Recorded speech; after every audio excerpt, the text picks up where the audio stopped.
return for limited face-to-face classes by next year. Charles asked for the upcoming Undas. Mayor Chodoro said he will be issuing an executive order for the temporary closure of 4 cemeteries in the city. That is from October 31 to November 2. Despite this, the public may still visit the grave of their loved ones from October 15 to November 30, except, of course, the dates of the closure. A cemetery pass will also be implemented by every cemetery administration.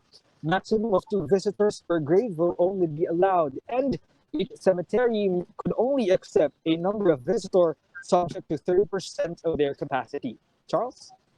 Thanks for that, Greg. That was Greg Gregorio reporting to us live from Marikina.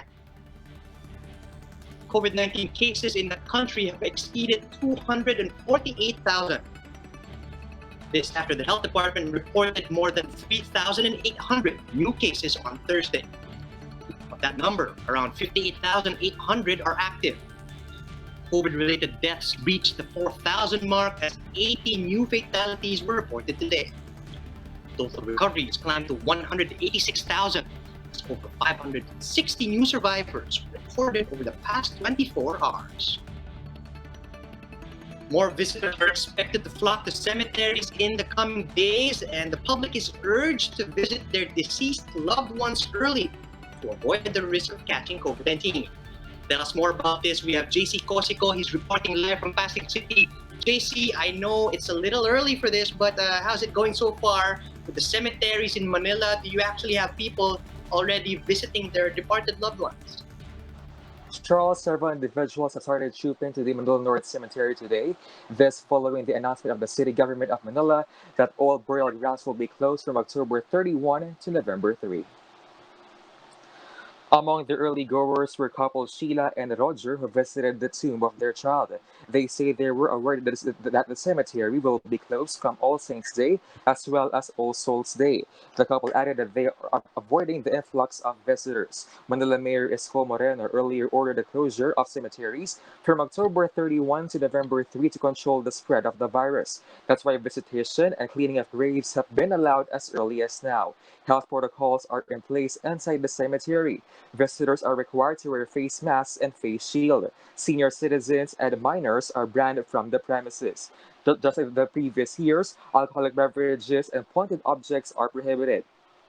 Only 30 people are allowed to be present during interments. The hearse carrying the casket is the only vehicle allowed within the premises. The cemetery management has deployed personnel to ensure visitors are following the minimum health standards. Some candle vendors and flower vendors inside and outside the cemetery are concerned that they won't earn that much this year. They said they have no choice but to follow government rules. Charles, last year, around 1.4 million visitors visited the cemetery last year, and the management says more personnel will be deployed come August 16 as they expect more people to come in the cemetery. Charles? Thanks, JC. That was JC Cosico reporting live from Pasig. We'll have more stories after a quick break. Keep it here on One News.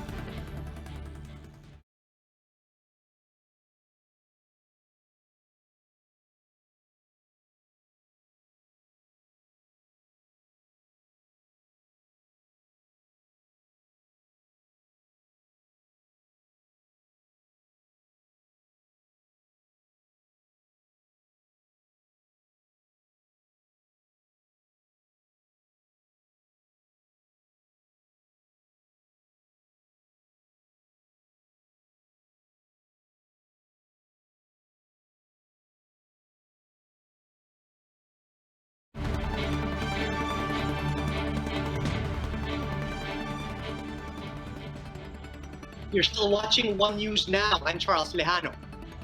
Malacanang says President Duterte's decision to grant pardon to U.S. Marine Lance Corporal Joseph Scott Pemberton is grounded on national interest.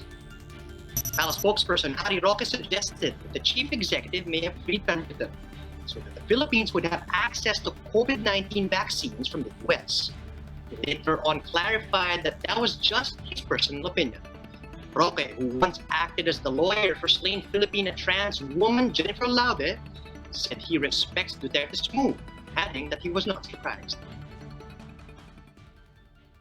Kasi alam ko po na merong mas mataas o mas importanteng national interest na kinakailangan pangalagaan ng presidente. Bagamat parehong-pareho po kami ng paninindigan pagdating doon sa independensa at pagiging malaya ng Pilipinas. Pero sa panahon po ng pandemic, huwag natin kakalimutan, 4 na bansa lang po ang gumagawa ng vaccine.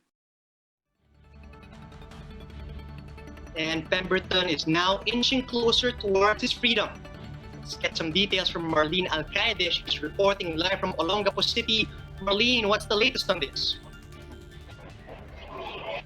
Charles, Bureau of Corrections Director General Gerald Bantag has signed the release order for Pemberton.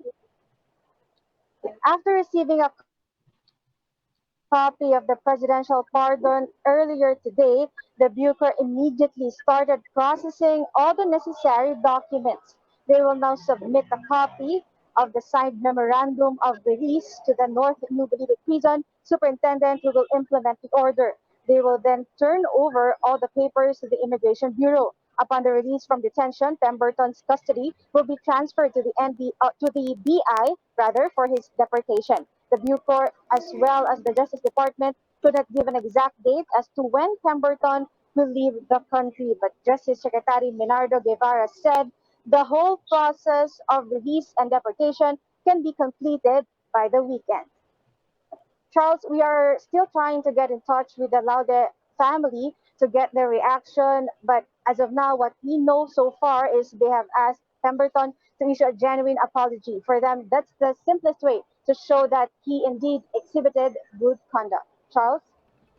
Thank you, Marlene Alcaide, reporting live from Olongapo. House lawmakers support the Trade Department's call to restore its original budget proposal to assist MSMEs affected by the COVID-19 pandemic. Camille Samonte with the story. Several lawmakers have lamented the budget cut of the Trade Department, especially as the COVID-19 pandemic continues to take a toll on businesses. At a House budget hearing on Thursday, Antique Representative Lauren Legarda said the slashed funds could have offered relief to affected micro, small, and medium enterprises or MSMEs. Why is there a huge cut in the budget of MSMEs for shared services facilities when that could be the bullet that could really jumpstart the micro, even nano economy, not just in Metro Manila, but in the rural areas? Trade Secretary Ramon Lopez said the 2021 budget for MSMEs had been reduced to 2.2 billion pesos from 2.6 billion pesos this year. That budget definitely is very small when it comes to microfinancing, because just during this pandemic, ang ginawa po ng SB Corp, dahil wala naman siyang additional funding, ginamit niya yung budget niya supposedly for 2020, at yun na yung ginamit para sa pandemic response. Ginamit na for microfinancing. The proposed spending plan for the DTI and its attached agencies for 2021 is at 20.162 billion pesos. But Lopez said some of the budget they submitted for several programs were also rejected. With this, lawmakers are pushing for DTI's budget restoration for next year. Valenzuela City 1st District Representative Wesley Gatchalian said the agency's 2021 allocation is not enough to support 1 million registered MSMEs as well as the unregistered enterprises who have also been affected by the crisis. Kailangan po natin sigurong lakihan ang pondo overall ng DTI. At kung hindi man po ito mangyayari, siguro po sapat na lang po na ang una nating, kung pwede ho, palakihin ng pondo ay ang tulong natin sa micro, small, and medium enterprises. No? That's number one. The 2.2B is, hindi ho ito makakatulong no? Especially right now ho, na mabigat po ang hinaharap natin.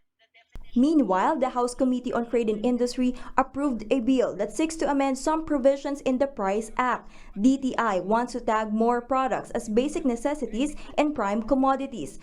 Under the bill, PPEs, face masks, safety goggles, and medical devices will now be included in prime commodities. DTI will also impose price control measures for these products in times of emergencies such as public health crisis. The agency is also looking at imposing a suggested retail price on gadgets that will most likely be used by students for online learning. For News 5, Camille Samonte, we are One News.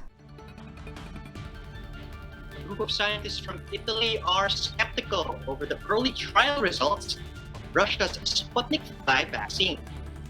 In an open letter, 26 scientists questioned the reliability of the data presented based on the results of the first and second phase trials of the vaccine candidate. They branded as highly unlikely some patterns in the data which showed multiple participants reporting identical antibody levels. Russia is set to conduct clinical trials for Sputnik V in various countries, including the Philippines.